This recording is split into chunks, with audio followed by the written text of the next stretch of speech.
Salut tout le monde, ça va?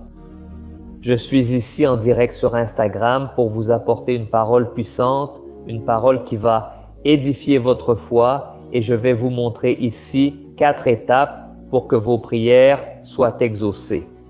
Amen. Je suis sûr que vous allez beaucoup aimer, cela va éclaircir beaucoup de choses pour vous. Et je vais prendre un mot ici, j'ai une parole de Dieu pour vous aujourd'hui. C'est là dans le livre des Actes, chapitre 9, et nous allons voir à propos de la conversion de Saul qui est connu comme l'apôtre Paul. D'accord? Gloire à Dieu, si vous avez votre Bible avec vous, je voudrais vous demander d'ouvrir déjà à Actes, chapitre 9a. Gloire à Dieu, et avant tout, je veux remercier encore une fois, vous voyez les gens, merci beaucoup à tous ceux qui prient avec moi tous les jours sur ma chaîne YouTube. Rappelant que je vais mettre ce direct sur ma chaîne YouTube. Donc, vous qui regardez sur YouTube et qui ne me suivez pas encore sur Instagram, allez sur Instagram, recherchez Pasteur Antonio Junior ou allez aussi sur Facebook, recherchez Pasteur Antonio Junior parce que tous les jours, quand je ne suis pas en train d'enregistrer des vidéos, j'écris des messages pour vous aider, d'accord? Frère, ce matin, je me suis réveillé. Savez-vous quand vous vous réveillez déjà en voulant faire beaucoup de choses, résoudre beaucoup de choses que vous avez à résoudre? Et puis, à la fin, quand vous faites déjà beaucoup de choses, vous vous souvenez, « Oh, je devais prier, n'est-ce pas? Je devais avoir priorisé la prière. » Et cela arrive très souvent. Nous ne pouvons pas être hypocrites de vouloir montrer une image que nous ne sommes pas, tu sais. Souvent, moi aussi, je lutte contre ma vie de prière. Je prie avec vous tous les matins sur YouTube, mais souvent je suis faible. Souvent je pense, waouh, mais je voulais résoudre beaucoup de choses d'abord avant de prier, tu sais. Seulement je sais, j'ai déjà expérimenté le pouvoir de la prière. Et c'est pourquoi j'ai ressenti dans mon cœur de vous parler ici sur le pouvoir de la prière. Alors, laissez ici votre j'aime, partagez ça, d'accord? Envoyez-le à vos amis, envoyons ce direct à vos amis, parce que je pense que ce message va renforcer beaucoup d'entre vous. Et je veux déjà commencer à te dire quelque chose. Tu sais pourquoi tu ne pries pas? Pourquoi avez-vous une vie de prière faible? Parce que vous n'avez pas encore compris le pouvoir de la prière.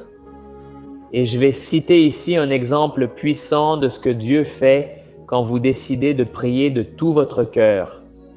Je sais que vous qui m'écoutez peut-être, vous avez l'habitude de prier. Vous priez le Notre Père. Vous priez parfois une prière plus simple, une prière plus courte. C'est aussi valable, vous savez, frère.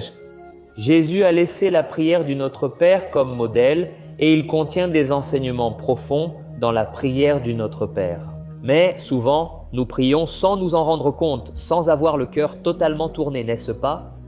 Alors, aujourd'hui, tout va se débloquer dans votre vie et je prie pour cela, pour que, à travers ce message que j'ai préparé pour vous, vous puissiez débloquer votre vie spirituelle. Parce que la prière est la clé de la victoire, c'est la base de votre relation avec Dieu. D'accord? Alors, les gens, nous avons déjà 1000 personnes dans la salle et je veux donc commencer à lire avec vous. Nous allons lire les Actes chapitre 1, chapitre 9 et je vais lire du verset 1 au verset 20, mais vous devez faire attention parce que cela va vous éclairer beaucoup de choses. Regardez ce qu'il dit. « Oh ! Pendant ce temps, Paul respirait encore des menaces de mort contre les disciples du Seigneur.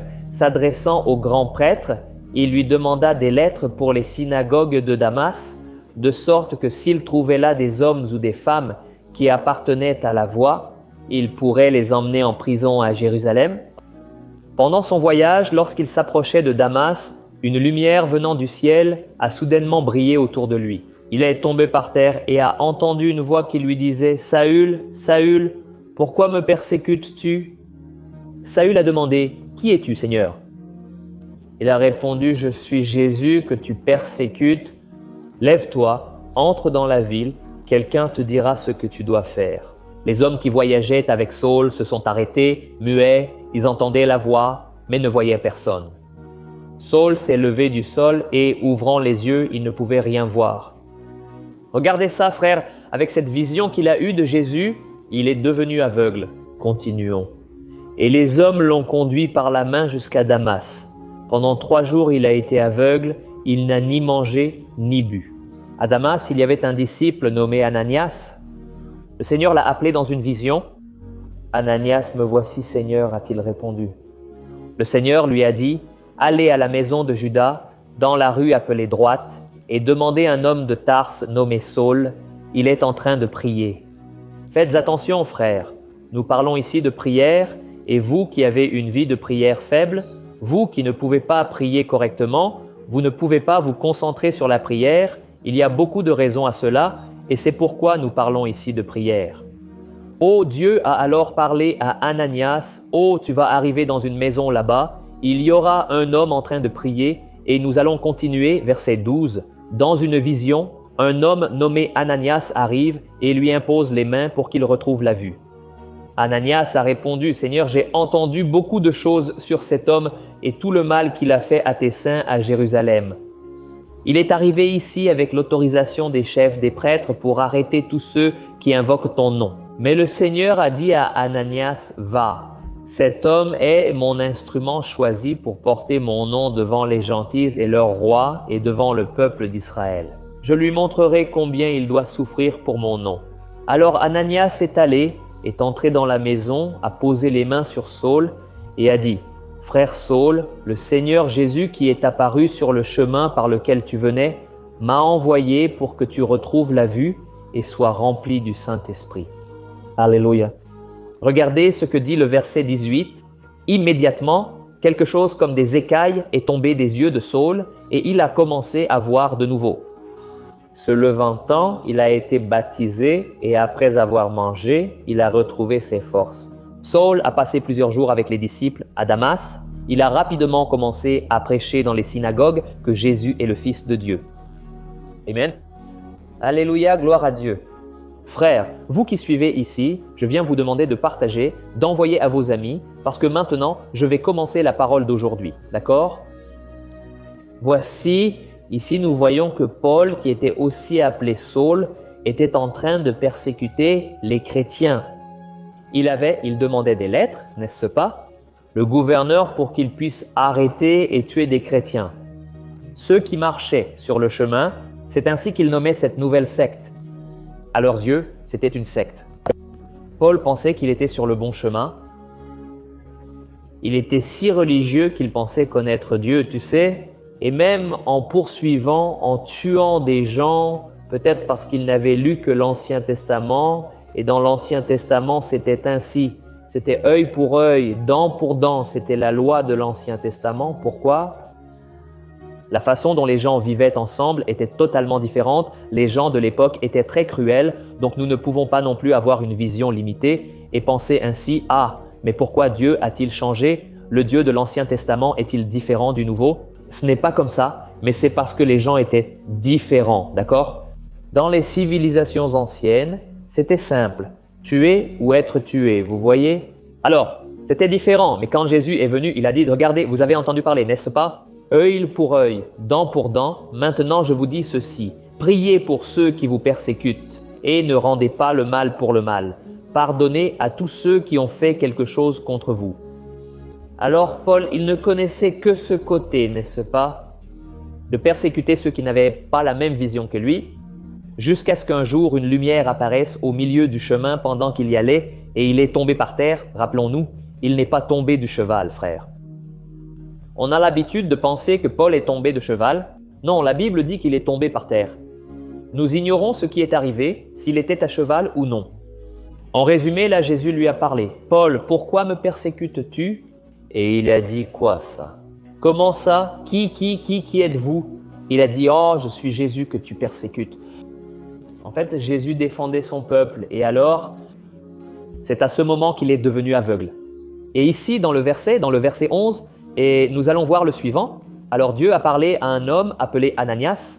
Ananias, tu vas faire le suivant. Il y a un homme qui est dans une maison. Dans une, n'est-ce pas? Et dans une telle rue. Et cet homme, il est aveugle. Mais cet homme, il est en train de prier. Et alors vient la première clé, frère. Vous qui peut-être êtes aveugles aujourd'hui, vous ne comprenez pas grand-chose de ce qui se passe dans votre vie. Peut-être que vous avez déjà entendu les louanges, vous avez déjà entendu des prédications, mais vous ne savez toujours pas ce que Dieu a pour vous. Alors je veux te dire, continue à prier parce que le miracle va se produire. Amen. Je me souviens quand j'ai donné ma vie à Jésus, Dieu m'a permis de passer par un moment de fragilité. Moi, dans les premières semaines là-bas, après que j'étais déjà à Jésus, je connaissais la Bible, j'aimais les louanges et Dieu a permis, une telle fatigue est venue dans mon corps, tu sais. Une grande paresse est venue et je voulais juste rester dans la chambre, enfermé. Mais c'était ce moment-là que Dieu a préparé parce qu'à partir de là, j'étais totalement dépendant de Dieu. Je ne savais pas ce que le Seigneur avait pour moi, pour mon avenir, tu sais. J'étais là dans ma chambre, c'était comme une paresse très forte. Je ne pouvais pas sortir du lit. La seule chose que je faisais était de prier, de méditer sur la parole de Dieu et d'écouter des louanges. La seule chose pour laquelle j'avais de la force. Alors, frère, à ce moment-là, j'ai passé toute une semaine dans cette dépression, cette angoisse, sans savoir ce que Dieu avait pour moi, mais je savais seulement que Jésus était le Fils de Dieu. Et alors, frère, sais-tu ce qui s'est passé? Il s'est passé qu'il y avait un événement dans ma ville et cet événement allait commencer le samedi. C'était un ministère de louanges très connu. Il venait de Belo Horizonte et là j'ai pensé, au moins à cet événement, je dois y aller. J'ai passé toute la semaine à la maison, frère, juste à prier, juste à demander à Dieu de me sortir de ce fond de puits. Et quand je suis allé à cet événement, frère, Dieu m'a parlé puissamment. Dieu a ouvert mes yeux et j'ai commencé à voir des choses que je n'avais pas vues. Et Dieu a commencé à se révéler à moi. Et à partir de là, toute cette fatigue qui était dans mon corps est partie. Je n'ai plus jamais été la même personne.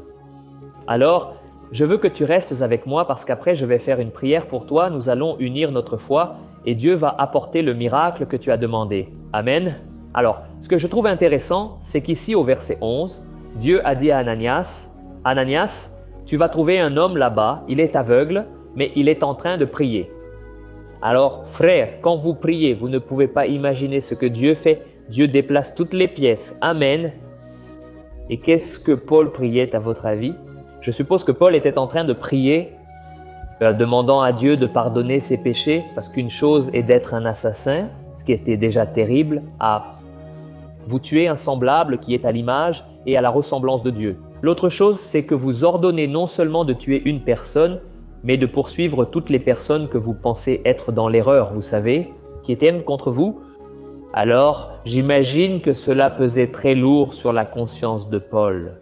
C'était difficile d'accepter le pardon de Dieu et toi là-bas, mon frère, qui a peut-être un passé lourd, un passé où tu as beaucoup fait d'erreurs, tu sais. Généralement, quand une personne a une relation en dehors de la volonté de Dieu ou a une relation sexuelle avec quelqu'un qui n'est même pas de Dieu, cela apporte de la saleté à son âme. C'est donc pour cela que la Bible dit dans la première épître de Jean, chapitre 1, versets 9 et 10, que si nous confessons nos péchés, il est fidèle et juste pour nous pardonner et nous purifier de toute injustice. Dans une autre version, il est dit de toute méchanceté. Quand vous commettez un péché, cela vous apporte un sentiment de culpabilité, mais aussi un sentiment de saleté, comme si vous étiez que vous êtes loin, vous savez, et de que vous êtes sale spirituellement, et c'est pourquoi le Seigneur veut vous purifier de toute la saleté qui est restée dans votre cœur. Amen. Et je veux dire, la prière est la clé de la victoire. C'est elle qui va débloquer les voies. Tout dans votre vie, tout doit être basé sur la prière. C'est comme si c'était le fondement d'une maison. Si votre maison est construite sur la prière, sur l'obéissance au Seigneur, votre maison est sur le rocher. Amen. Et alors, qu'est-ce qui va se passer? Tout coopérera pour votre bien. Gloire à Dieu. Alors, qu'est-ce qui s'est passé? À ce moment-là, quand Paul a recommencé à voir, il a découvert le pouvoir de la prière et il n'a jamais cessé de prier, frère. Hier, j'ai fait un live ici en parlant de Paul et Silas en prison. Quand Paul était dans cette prison, il a commencé à prier, à louer le Seigneur au milieu de la douleur, de la souffrance, parce que Paul a compris le pouvoir de la prière. Alors là, dans la première épître aux Thessaloniciens, chapitre 5, verset 16, Paul a dit quelque chose de très simple mais très profond. Il a dit « priez sans cesse ». Dans l'autre version, il est dit « priez continuellement ». Regardez cela, frères. L'apôtre Paul lui-même nous conseille maintenant « priez sans cesse, sans arrêt, priez continuellement ». Et qu'est-ce que cela signifie de prier continuellement? Cela signifie que vous êtes tourné vers les choses de Dieu toute la journée. Bien sûr, vous avez votre travail, vous devez aller à l'université, vous devez faire vos engagements à la maison, vous avez 1000 choses à résoudre, mais pendant que vous faites la vaisselle, vous priez « Combien de fois je fais la vaisselle ?» Vous savez? Et en faisant des choses comme ça au quotidien, tout à coup je commence à prier en langue, je mets un éloge en arrière-plan, c'est prier sans cesse. Ce n'est pas que vous arrêtez de faire les choses, non, mais c'est que vous continuez à prier pendant que vous faites les autres choses. Combien de fois en prenant une douche, frère, j'ai versé des larmes en pleurant en présence de Dieu? Amen. Gloire à Dieu. Donc cela ne signifie pas que vous devez rester toute la journée dans votre chambre à prier. Prier sans cesse ne signifie pas non plus que vous répétez toujours les mêmes choses. C'est une prière, non, vous devez dire ce qui est dans votre cœur. C'est ce que le Seigneur veut entendre de vous. Gloire à Dieu. Beaucoup disent aimer prier et y trouver un grand plaisir, pasteur. Alors, frères, quand vous découvrez cela, ce pouvoir de la prière fonctionne, Dieu répond, vous ne voulez plus arrêter de prier, amen. Et c'est intéressant, n'est-ce pas? Quand vous entrez dans ce cycle de prière, vous priez tous les jours, vous êtes ferme, il semble que les choses vont bien, vous êtes heureux dans la vie, vous voulez embrasser tout le monde, n'est-ce pas? Je dis souvent ceci, quand Jésus entre dans une maison, même le chien le remarque. Vous savez, vous voulez embrasser le chien, votre chat, vous êtes dans une joie immense, tout va bien, même si tout va mal, n'est-ce pas? Même si les choses ne se passent pas comme vous le vouliez, au moins vous êtes heureux, vous êtes en paix avec vous-même, avec Dieu, avec votre prochain, n'est-ce pas? Alors quand vous arrêtez aussi de prier, vous commencez à devenir une personne très mondaine, très charnelle, vous commencez à redevenir esclave du péché. Alors, ça ne sert à rien, frère. Nous devons prier quotidiennement. C'est ça, le bonheur total. Vous êtes heureux parce que vous savez que vous êtes bien avec Dieu. Vous savez que vous êtes en présence de Dieu. Mais quand le croyant sort de la présence de Dieu, frère, c'est très compliqué. C'est pourquoi je suis ici pour prier pour vous, pour partager aussi nos luttes, nos victoires. Et je suis ici pour vous dire, le secret est la prière. Amen. Et maintenant, je vais vous montrer ce que je vous ai promis. Je vais vous montrer 4 étapes pour que vos prières soient exaucées. D'accord? Tout le monde connaît déjà la première, n'est-ce pas? La première est d'avoir la foi. Tout le monde doit avoir la foi, n'est-ce pas? Si vous voulez recevoir quelque chose de Dieu. La Bible dit dans Hébreux chapitre 11, verset 6, « Sans foi, il est impossible de plaire à Dieu, parce que celui qui s'approche de Dieu doit croire qu'il existe et qu'il récompense ceux qui l'aiment, ceux qui le cherchent. » Alors, la Bible dit, la foi est la certitude des choses que l'on espère, la conviction de faits que vous ne voyez pas, c'est-à-dire, il n'y a aucun signe apparent, vous qui êtes célibataire, n'est-ce pas? C'est très courant, vous ne voyez personne, vous dites, « Ah, pasteur, mais dans mon église, il n'y a personne qui m'intéresse. » Ici sur Internet, je ne connais personne qui m'intéresse, n'est-ce pas? J'ai déjà vécu cela parce que j'ai passé beaucoup de temps dans ce désert et c'est difficile, frère, c'est difficile. Vous ne voyez pas de sortie, mais j'ai l'habitude de dire ceci, si cette personne n'existe pas, Dieu ordonne de la créer. Dieu est le Dieu de l'impossible. Parce que Jésus a dit, toutes choses sont possibles à celui qui croit. Tout est possible à celui qui croit. Amen. Ne vous attardez pas sur les circonstances et ne cherchez pas à comprendre comment tout va se résoudre. Alléluia. Et la foi, c'est quoi? Ce n'est rien de plus que de croire que le Seigneur est fidèle, que le Seigneur veille sur sa parole pour l'accomplir, n'est-ce pas?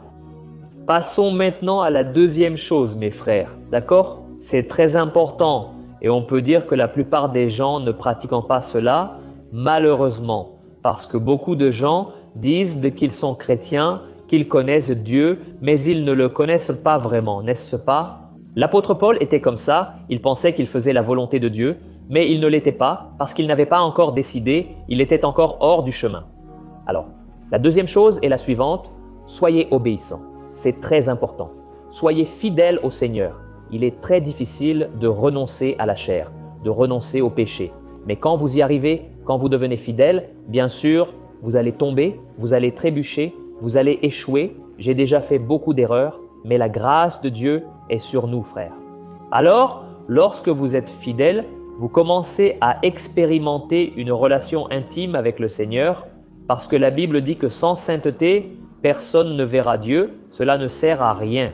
La Bible dit aussi que l'intimité du Seigneur est pour ceux qui le craignent. Alors, si vous voulez être fidèle à Dieu, si vous voulez avoir une intimité avec Dieu, vous devez être obéissant, d'accord? Je veux lire ici pour vous un verset qui se trouve dans Jean chapitre 15. J'ai noté ici pour ne pas avoir à ouvrir la Bible tout le temps, mais vous pouvez le voir chez vous plus tard. Jean chapitre 15 verset 7, regardez ce que Jésus a dit. « Si vous demeurez en moi et que mes paroles demeurent en vous, vous demanderez ce que vous voudrez et il vous sera accordé. » Regardez ce que Jésus dit ici, frères. Si nous restons en Jésus, c'est-à-dire si nous sommes fidèles et si nous obéissons à Jésus et que ses paroles sont dans notre cœur, nous pouvons demander ce que nous voulons et tout sera accordé. Amen. Il y a beaucoup de gens qui pensent comme ça. Ah, mes pasteurs aiment, alors c'est trop bon, n'est-ce pas? Moi qui suis de Minas ici, on dirait ça comme ça, pasteur, mais c'est merveilleux, alors je vais demander une BMW, je vais demander une voiture importée, je vais demander une mention. Frère, si tu restes en Jésus et que ses paroles restent en toi, j'en suis sûr, ton cœur commencera à désirer les mêmes choses que le Seigneur. Ton cœur, il cessera d'être un cœur futile. Bien sûr, tu peux avoir des rêves dans ta vie, avoir des objectifs, c'est important, mais ton cœur sera transformé. Tu vas commencer à ressembler davantage à Jésus et à la fin de ce message, je vais t'expliquer quelque chose de très important que nous devons avoir si nous voulons être entendus. Parce que s'il y a quelqu'un qui a eu ses prières exaucées, c'était Jésus, tu dois être d'accord avec moi, d'accord?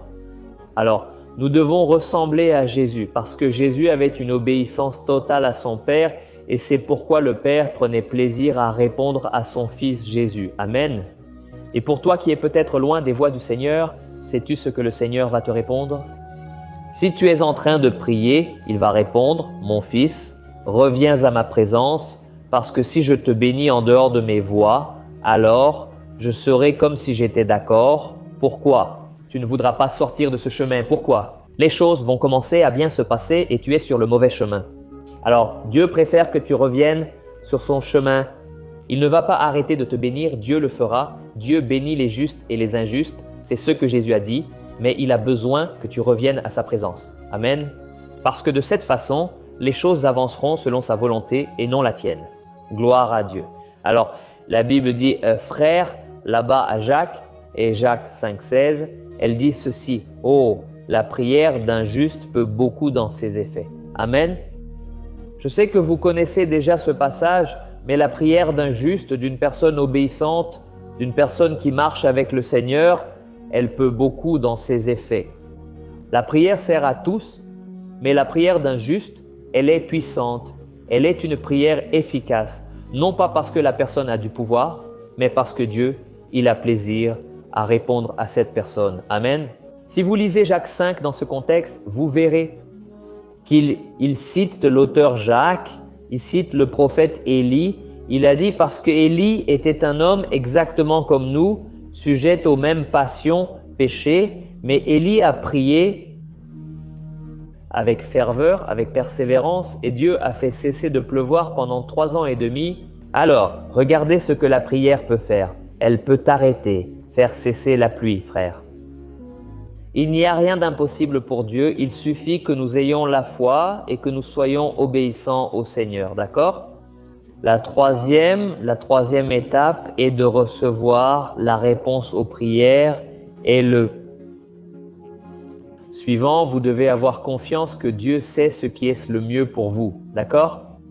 Et il y a un verset ici dans la première Jean chapitre 5, le verset 14 et le 15. Regardez ce qui est écrit, c'est la confiance que nous avons en nous approchant de Dieu. Si nous demandons quelque chose selon sa volonté, il nous écoute. Et si nous savons qu'il nous écoute en tout ce que nous demandons, nous savons que nous avons ce que nous lui avons demandé. Gloire à Dieu. Ici, il est dit ce qui suit. Oh, si nous demandons quelque chose selon sa volonté, il nous écoute. Et si nous savons qu'il nous écoute, nous savons que nous allons recevoir ce que nous prions. Alors, frère, là intervient cette question. Il y aura beaucoup de choses, tu vas demander, mais ce n'est pas la volonté de Dieu. Et que devez-vous faire? Vous devez avoir confiance que Dieu sait ce qui est le mieux pour vous. Amen. Alors c'est la troisième étape, vous devez avoir confiance en l'amour de Dieu, en sa fidélité. Vous ne devez pas regarder le résultat, vous devez regarder Dieu. Vous devez avoir confiance en le caractère de Dieu. Amen. Il y a beaucoup de choses que si le Seigneur voit, si le Seigneur sait que cela va vous gêner, il ne vous le donnera pas parce qu'il est Père, il vous aime avec l'amour d'un Père. Amen. Alors, je pense que beaucoup de gens le savaient déjà, mais il est important de le souligner parce qu'il y a beaucoup de gens qui sont révoltés. « Ah, pasteur, mais j'ai prié, ça ne s'est pas passé, pasteur, je prie depuis si longtemps et où est mon miracle, pasteur ?» Moi aussi, frère, j'ai longuement prié, sachant que certains prient davantage. Alors, analysez, faites-vous votre part. Êtes-vous obéissant? Avez-vous la foi? Savez-vous? Parce que si oui, alors vous êtes sur la bonne voie. Ensuite, vous lisez chez vous, c'est la parabole que Jésus a racontée à propos de la veuve et du juge qui ne servaient pas Dieu. C'est dans Luc chapitre 18. Dans cette parabole, Jésus rend cela clair. Nous ne pouvons pas nous décourager, nous ne pouvons pas arrêter de prier parce que Dieu va rendre justice rapidement. Dieu va faire en sorte que tout s'emboîte, mais pour cela, nous devons persévérer. Amen. Gloire à Dieu. Ici, les frères disent, c'est ça, pasteur, que la volonté de Dieu soit faite. Dieu est juste, Dieu est bon. C'est ce que nous devons savoir. Vous voyez, les frères? Parce qu'il y aura des jours où nous ne verrons rien. Il semblera que c'est quelque chose dans notre tête, que nous devons quitter ce chemin. Et parce que nous ne voyons pas le résultat, le petit frère a dit ici, c'est vrai, gardez la foi, l'obéissance et la confiance, frère. Et maintenant, je vais vous dire la quatrième raison pour laquelle vos prières sont exaucées. Quelle est la suivante? Celle-ci est très importante. Vous devez prier avec la bonne motivation. D'accord? Il y a beaucoup de gens qui prient de manière incorrecte et c'est pourquoi ils ne reçoivent pas. Je veux vous lire Jacques chapitre 4, verset 2 et verset 3. Regardez ce qu'il dit. Vous n'avez rien parce que vous ne demandez pas. Quand vous demandez, vous ne recevez pas parce que vous demandez pour de mauvaises raisons, pour dépenser dans vos plaisirs. Il y a quelque chose de crucial ici, mes frères. Premièrement, Thiago a dit que vous ne recevez pas et a demandé si vous saviez pourquoi. Parce que vous ne demandez pas. C'est aussi simple que ça, vous ne demandez pas. Frère, je me souviens d'une fois, j'étais dans un camp de carnaval, on se réunissait à l'église et puis beaucoup de gens venaient de l'extérieur, etc., n'est-ce pas? Et puis on dînait et je racontais mes expériences, des réponses à la prière que Dieu m'avait déjà donnée. Et puis une sœur, elle est venue vers moi et a dit « Oh pasteur, je voulais tellement prier en langue, je vois le Seigneur, je le voyais prier là-bas au culte et oh, quelle onction, quelle merveille, je voulais tellement cela. » J'ai dit « Sœur, avez-vous déjà demandé ?» Elle a dit « Non. » J'ai dit qu'il faut demander à Dieu, car sans demande, comment pourrait-il répondre? J'ai dit « Ah, mais je ne sais pas, je pense que ce n'est pas pour moi et tout. » Et nous avons commencé à discuter. Et puis j'ai cité ces passages, n'est-ce pas? Vous devez demander. Vous n'avez pas parce que vous ne demandez pas. Ensuite, nous sommes partis dans nos chambres respectives.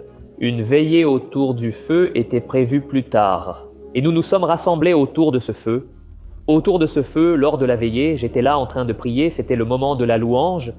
Quand est venu, frère, soudainement une jeune fille là-bas, elle était un peu loin comme ça, c'était un grand endroit, et soudainement une jeune fille là-bas a commencé à taper du pied et à sauter. Et alors, à ce moment-là, j'ai pensé, Vix, le feu prend là-bas, n'est-ce pas?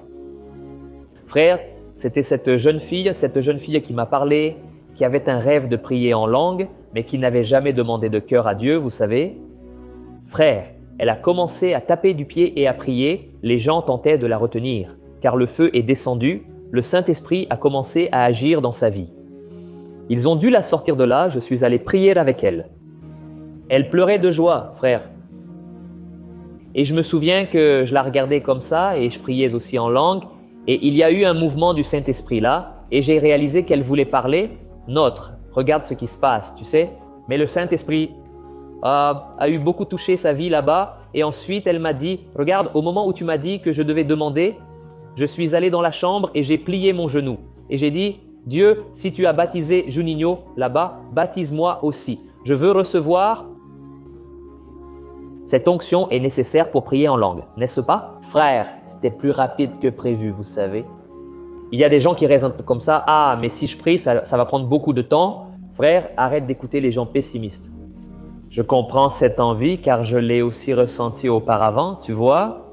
De pouvoir prier en langue, je voulais être plus spirituel, mais quand je le mentionnais à certaines personnes, elles me jetaient un seau d'eau froide dessus, tu sais. La personne me décourageait.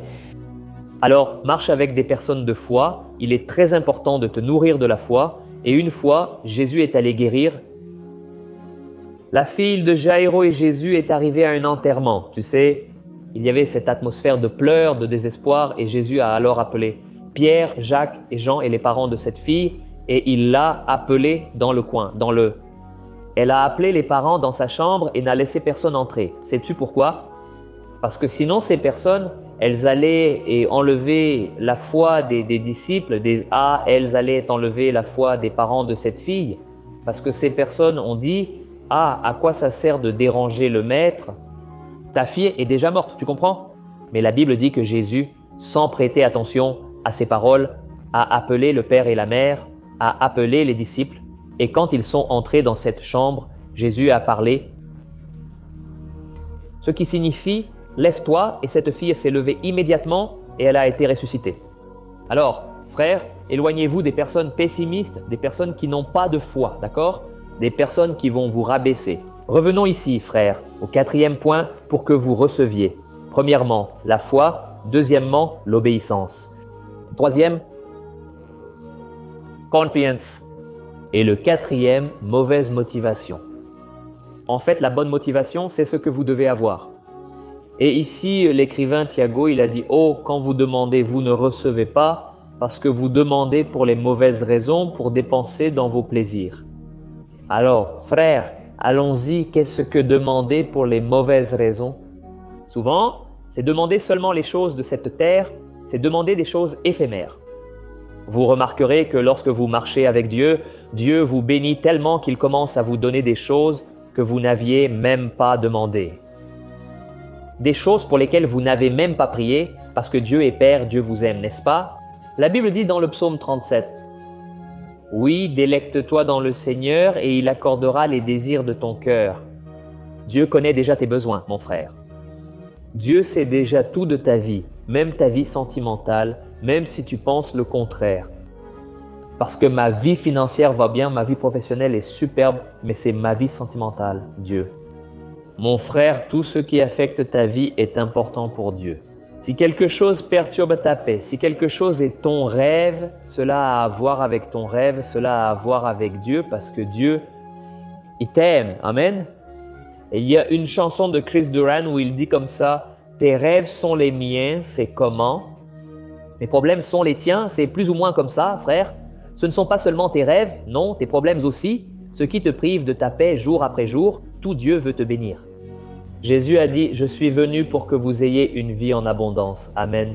Alors, tu dois d'abord te délecter dans le Seigneur. Tu dois prendre plaisir à faire la volonté de Dieu, à prier, à adorer. Et alors Dieu va accorder les désirs de ton cœur. Amen. Prends possession de cela, gloire à Dieu. Alors, apportons ici ce que j'avais dit à vous. Parfois, notre prière doit être plus semblable aux prières de Jésus. Jésus était très spirituel. Jésus, vous pouvez remarquer qu'il a prié pour nous dans Jean chapitre 17, puis vous verrez chez vous, Jean 17, vous verrez la prière sacerdotale de Jésus. Jésus a fait une prière pour vous et pour moi, et même quand on ne rêvait même pas d'être croyant, quand on ne rêvait même pas de se convertir, mais Jésus a prié pour nous il y a 2000 ans. Vous découvrez cette information en lisant chez vous. Savez-vous ce que Jésus a prié pour nous? Il a prié pour notre vie spirituelle. Jésus a prié ainsi, « Ô Père, je ne demande pas que tu retires tes enfants du monde, mais que tu les libères du mal. » Il a également prié ainsi, « Père, je prie pour qu'ils soient un, tout comme je suis un avec toi. » Regardez cela, frères, il a également prié ainsi, « Ô Père, sanctifie tes enfants dans la vérité, ta parole est la vérité. » Alors, Jésus il a prié pour notre sainteté, il a prié pour notre unité. Jésus a prié, il a prié pour que la méchanceté n'entre pas dans notre cœur. Ce sont donc des choses spirituelles, n'est-ce pas? Nous allons l'apporter ici, par exemple, dans le ministère de Jésus. Jésus a prié pour Pierre. Savez-vous ce qu'il a prié pour lui? Il s'est approché de Pierre et lui a dit, « Ô Pierre, je prie pour toi, parce que Satan, il veut vous passer au crible et veut jeter, comme si vous passiez quelque chose ici, vous voulez savoir ce qui va rester dans le crible, n'est-ce pas? Satan vous passe au crible, il va cribler, mais je prie pour toi, afin que ta foi ne faiblisse pas. » Jésus savait déjà que Pierre allait le renier 3 fois. Alors Jésus a prié pour la foi de Pierre, pour qu'il ne perde pas la foi, et c'est ces motifs de prière qui doivent être quelque chose de commun dans notre vie. Jésus a aussi prié pour Jérusalem. Jésus a prié hors de Jérusalem. « Père, pardonne à ton peuple. » Jésus pleura et pria pour Jérusalem, car il réalisa que Jérusalem était complètement égarée. Alors, il a prié pour la miséricorde pour que Dieu ait pitié, d'accord? Alors, frères, ce sont les 4 étapes. Nous devons prier de la bonne manière pour être entendus. Je sais que ce n'est pas facile parce que parfois on regarde les circonstances et on dirait que rien ne change, mais nous devons faire confiance au Seigneur, avoir foi, être obéissants et prier pour les bonnes raisons. Et quand je parle de bonnes raisons, frères, je ne dis pas que vous ne pouvez pas prier pour des choses de cette terre, mais parfois nous faisons des prières très charnelles, n'est-ce pas? J'étais ainsi, priant pour des choses insensées. Il y a quelque temps, j'ai même prêché, tu sais. Frère, je priais même pour le shampoing que j'allais utiliser. Je priais Dieu de bénir mon shampoing, car mes cheveux sont très crépus. Mes cheveux ici, ils sont bouclés. Dieu lisse mes cheveux quand je me lave, que le Seigneur m'accorde son onction. Frère, vous ne pouvez pas imaginer le type de prière que je faisais, n'est-ce pas? Alors nous devons être plus spirituels. Nous devons prier pour des choses qui ne sont pas éphémères, prier pour des choses éternelles. Vous auriez, n'est-ce pas? Je le vois dans les commentaires. Frère, quand on est immature dans la foi, quand on commence, on fait chaque folie, n'est-ce pas? Gloire à Dieu. Mes frères, faisons maintenant une prière. Nous allons mettre en pratique, d'accord? Nous demanderons à Dieu de nous bénir et de nous apprendre à prier. Les disciples ont dit, « Jésus, apprends-nous à prier. » Et alors Jésus a enseigné le Notre Père. Les disciples ont demandé à Jésus de leur enseigner. Parce qu'ils regardaient Jésus et ils voyaient que Dieu lui répondait. Ils regardaient Jésus. Ils voyaient que sa prière était une prière calme, sereine, n'est-ce pas? Quand Jésus était par exemple devant la foule et qu'il allait nourrir les pains, et il allait multiplier les pains et les poissons, Jésus a simplement levé la main et a dit « Père, je te remercie parce que tu m'écoutes toujours. » Alors, frère, il était très différent de nous. Quand nous, si j'étais devant une foule, tout le monde affamé et mourant de faim, plus de 5000 personnes, je ferais cette prière désespérée, c'est la vérité. Je supplierais Dieu d'avoir pitié et de nourrir ces gens, car je n'en ai pas la force. Je prierai pendant des heures, comme Jésus l'a fait. Oh Père, je te remercie parce que tu m'écoutes toujours. Jésus a prié de la même manière devant Lazare. Savez-vous pourquoi? Je vais t'expliquer. Parce que Jésus, il avait une prière secrète. Tôt le matin, Jésus priait sur la montagne. Lorsqu'il priait pendant la journée, c'était simplement pour remercier, ayant déjà fait ses prières. Voilà le secret, frère. Jésus avait une vie intime avec Dieu le Père. Alors, quand il était au quotidien, tu ne verras pas Jésus prier, tu ne verras que Jésus opérer. Fais attention à ça, tu ne verras pas Jésus prier en public, parce que Jésus était déjà en train de prier tranquillement, tu sais, là dans son coin, même loin des disciples. Alors, c'est comme si, pendant la prière, il se ravitaillait et pendant la journée, il dépensait ce carburant, tu sais. Jésus accomplissait des miracles, des signes. Bien sûr, Jésus avait tous les dons du Saint-Esprit. Il a été le seul à opérer avec tous les dons. Jésus a été le seul à avoir tous les fruits de l'Esprit en action tout le temps. C'est logique, Jésus n'avait pas de péché, n'est-ce pas? Et évidemment, les miracles étaient là pour témoigner que Jésus était le Fils de Dieu, mais cela ne peut pas non plus être une excuse pour nous, frères. L'Église est sans pouvoir, l'Église n'a pas non plus opéré, et plus dans les signes et les merveilles. Alors nous devons revenir à avoir une relation intime avec le Père, d'accord? Frère, pour ne pas prendre trop de votre temps, je veux faire une prière maintenant. Je veux vraiment que vous fermiez les yeux. Je sais qu'il y a beaucoup de distractions autour de vous, mais c'est le moment où vous allez demander à Dieu de vous apprendre à prier et vous allez présenter le Seigneur, quelle que soit votre nécessité, votre angoisse. Je sais que vous êtes très préoccupé par beaucoup de choses à résoudre, que ce soit une maladie, que ce soit une facture à payer, que ce soit des dettes, des problèmes de relations, des problèmes dans le mariage. Combien de personnes souffrent maintenant dans le mariage? Croyez en une chose, pour Dieu tout est possible. Amen. Tout, quand c'est tout, frère. Mais pour cela, nous devons persévérer dans la prière. Pasteur, j'ai prié aujourd'hui avec le Seigneur, mais rien ne semble avoir changé. Frère, peu importe, parce que c'est dans le temps de Dieu, mais vous devez croire que Dieu est fidèle et que Dieu est bon, qu'il fait tout pour votre bien et Dieu a son temps. Il se peut que ce ne soit pas maintenant, mais plus vous priez, plus vous comprendrez comment Dieu agit. Vous voyez? Fermez vos yeux et prions. Seigneur, mon Dieu et Père, merci pour cet instant si spécial. Ta présence a été si forte ici, Père. Combien de frères maintenant, combien de sœurs ont été bénis par cette parole et cette parole n'est pas la mienne, mon Père. Ô Dieu, je sais que beaucoup sont maintenant en détresse, mais ils ont entendu ta parole, Père, et je te demande, Seigneur, apprends-nous à prier, apprends-nous à faire ta volonté, ô Dieu. Apprends-nous à vivre d'une manière qui te plaît. Seigneur, je crois que tu es bon, que tu es merveilleux, mais souvent nous nous concentrons uniquement sur les problèmes et nous pensons que tu n'es même pas avec nous, Père. Ayez pitié de nous, Dieu, comme tu as déjà agi dans ma vie tant de fois. Aujourd'hui, je vis ce que j'ai prié il y a longtemps. Seigneur, je te demande que tu répondes aussi aux prières de tes enfants, Père. Pour cela, je te demande pardon, Seigneur. Pardonne nos péchés, pardonne nos erreurs. Combien de fois nous nous trompons, Père? Nous parlons mal des autres, nous faisons des ragots, nous jugeons les gens, Père.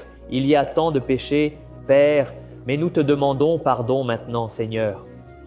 Pardonne-nous, ô Dieu, au nom de Jésus et pas seulement cela. Père, mais purifie-nous, Père, de ce sentiment de culpabilité, que nous soyons lavés de tout sentiment de honte, de peur, de colère. Combien de personnes sont maintenant, mon Père, avec du ressentiment dans le cœur, Seigneur? Ah, Seigneur, combien de personnes souffrent maintenant, Seigneur, parce qu'elles ont été injustement traitées? Seigneur, interviens avec providence. Rends justice pour elles, ô Dieu, mais que dans notre cœur, il n'y ait pas de sentiment de vengeance, que dans notre cœur, il n'y ait pas de sentiment de colère, de désir de détruire l'autre personne, mais que tu aies pitié. Alors, en ce moment, nous demandons, Seigneur, aie pitié, Père, de ceux qui nous ont offensés, de ceux qui sont trompés par le diable. Pardonne, Jésus, ces personnes qui trahissent notre confiance, des personnes qui nous blessent avec des mots. Jésus, pardonne-leur, car elles ne savent pas ce qu'elles font, elles n'ont pas conscience de ce qu'elles font, elles sont spirituellement aveugles. Ô Seigneur, bénis-nous, Père. Les jours ont été si difficiles, mais en ta présence, nous trouvons du repos, du réconfort, de l'espoir, de la foi, de l'amour. Seigneur, que tous ces bons sentiments soient dans le cœur de mes frères. C'est ce que nous te demandons, Père, que tu nous aides et nous apprennes à vivre dans ce monde avec notre cœur tourné vers toi et que nous puissions prier constamment, Père, même quand nous n'en avons pas envie, que tu nous aides à vaincre la chair, Seigneur. Le péché a été fort, la tentation a été grande, mais ne nous laisse pas, Seigneur, tomber dans la tentation. Délivre-nous du mal, Seigneur. Délivre-nous du mal, délivre-nous du péché. Aide, mon Père, tes enfants à se détacher de tout ce qui les éloigne de toi. Au nom de Jésus, Père, que ton royaume vienne, Père. Que ton royaume vienne sur nous, Père, apportant la paix, l'harmonie, apportant la guérison, la libération. Jésus, c'est ce que nous voulons dans notre vie et que tu puisses nous utiliser pour que ton royaume s'étende, pour que ton nom soit glorifié, ainsi sur terre comme au ciel. Amen. Gloire à Dieu. Alléluia. Alléluia. Merci Seigneur. Gloire à Dieu. Frère, c'est bon de prier, n'est-ce pas?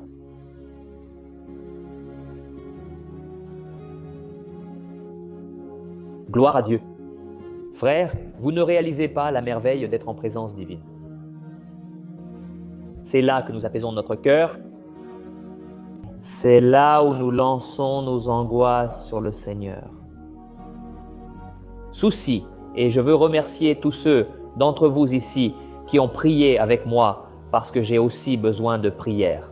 L'ennemi se lève, vous ne pouvez pas imaginer combien de fois, quand je fais ces prières sur YouTube, je permets à l'Esprit Saint de faire un travail dans votre vie, dans la vie de tant de personnes. À chaque prière que je fais, à donner 200 000 vues, parfois plus, généralement plus. Alors l'ennemi s'est beaucoup levé, vous savez. Mais je crois, la victoire est à nous, au nom de Jésus. Je compte sur vos prières. Je veux remercier du fond de mon cœur. J'ai l'intention de revenir ici, plus souvent, ici sur Instagram. Alors, vous qui êtes sur YouTube, allez aussi sur Instagram, suivez-moi là-bas aussi, et je vois que notre plus grande joie, frères, sera le jour où nous serons dans la gloire. Parce que tant que nous serons ici sur terre, c'est un combat. C'est un combat, c'est une bataille, vous savez? Parfois, on pense comme ça, ah, les épreuves sont très grandes, mais les tentations sont aussi très grandes. Frères, nous vivons dans un corps charnel, dans un corps qui ne s'est pas encore converti, et il est très facile pour nous de nous égarer. Il est très facile pour nous de perdre de vue le Seigneur Jésus, et je ne veux pas cela pour ma vie. Et parce que j'ai une œuvre à accomplir, vous avez aussi un appel. Alors, ne manquez pas de faire la volonté de Dieu. Non, vous pouvez tomber, vous pouvez trébucher, mais n'abandonnez pas, frères. Je me souviens qu'il y a de nombreuses années, j'étais très découragé parce que l'ennemi s'était levé. Et puis, je suis allé à une veillée de prière, une personne qui ne savait rien. Il y a beaucoup de gens qui parlent ici, pasteur, à continuer à faire les lives. Ça m'a beaucoup aidé. Laissez faire les frères et je vais continuer. Et je suis allé à cette veillée frère et une petite sœur est venue vers moi et elle a commencé à taper du pied, est venue dans ma direction et en moi, je n'ai dit que Dieu, parle-moi, utilise cette personne, Dieu. Et elle a dit comme ça, mon fils, tu es découragé parce que l'ennemi se lève contre toi. Tends ta main maintenant. Alors j'ai tendu la main comme ça. Elle a dit comme ça, Dieu met un stylo en or dans ta main. Tout ce que vous écrirez sur Internet, dans l'œuvre que Dieu vous a donnée sur Internet, Dieu va signer en dessous. Dieu va vous utiliser dans chaque mot. Tout ce que vous direz de votre bouche, Dieu va confirmer, Dieu va opérer. Frère, cette femme ne savait rien. Je sais seulement que je suis parti de là et que je ne m'arrêterai plus jamais. Tant que Dieu le permet, je ne sais pas jusqu'à quand, mais je loue Dieu pour tout ce qu'il a fait. Je termine ce direct ici car je pense qu'il y a un temps pour tout, n'est-ce pas? Mais je vais continuer à prier ici et je veux te dire une chose, plus tu te rapproches de Dieu, plus Dieu se rapprochera de toi. Amen. Continuez fermement. Mon désir est de continuer à prier, mais je ne sais pas combien de temps il lui reste ici, ça va bientôt se terminer. Je tiens à remercier tous ceux qui sont ici avec moi et nous avons vraiment besoin, frères, de la force et il est beaucoup plus facile pour vous de pécher que de prier. Vous savez quoi, quand vous n'avez pas envie de prier, c'est tout à fait normal parce que la prière est quelque chose de contre nature. Qu'est-ce qui est naturel? Vous vivez votre vie, vous faites tout à votre manière, mais quand vous décidez de prier, vous renoncez à votre chair, vous dites ainsi, je ne peux pas seul, j'ai besoin de l'aide de Dieu, j'ai besoin que Dieu guide mes pas, je ne peux pas diriger ma vie seul. Alors, c'est pour cela que la prière est si difficile, c'est pour cela que nous devons persévérer. Persévérer parce que c'est dans la persévérance que se trouve la clé de la victoire. Lisez ensuite chez vous, Luc 18, Luc chapitre 18, vous comprendrez ce que je dis. Parce qu'il y a beaucoup de gens qui disent comme ça, « Ah pasteur, mais je vais prier jusqu'à quand pasteur, je n'en peux plus ?» Mon frère, tu vas prier jusqu'à ce que Dieu réponde, jusqu'à ce que Dieu réponde. Je prie pour ma famille depuis quand, comme depuis quand je me suis converti. Je prie pour mon ministère jusqu'à aujourd'hui. Mais par exemple, je ne prie plus pour mon mariage parce que j'étais célibataire. Dieu m'a donné une merveilleuse épouse qui est Thaïs. Je ne prie pas pour les enfants parce que Dieu m'a déjà donné des enfants. Il y a beaucoup de choses que vous allez arrêter de prier parce que Dieu a déjà répondu. Et si Dieu n'a pas encore répondu, vous continuez à prier. Et si Dieu ne veut pas vous répondre, vous donnez un oui pour cette prière, vous pouvez être sûr Dieu lui-même touchera votre cœur, vous aurez envie d'arrêter ou vous comprendrez que ce n'est plus la peine de prier. L'Esprit Saint vous guidera. Restons fermes, frères et sœurs, et je veux revenir ici pour faire plus de live et unir notre foi, d'accord? Je vais terminer ici parce que je dois continuer à écrire, à enregistrer et j'espère que vous me suivrez aussi sur YouTube. Que Dieu vous bénisse, frères et sœurs. Un gros câlin.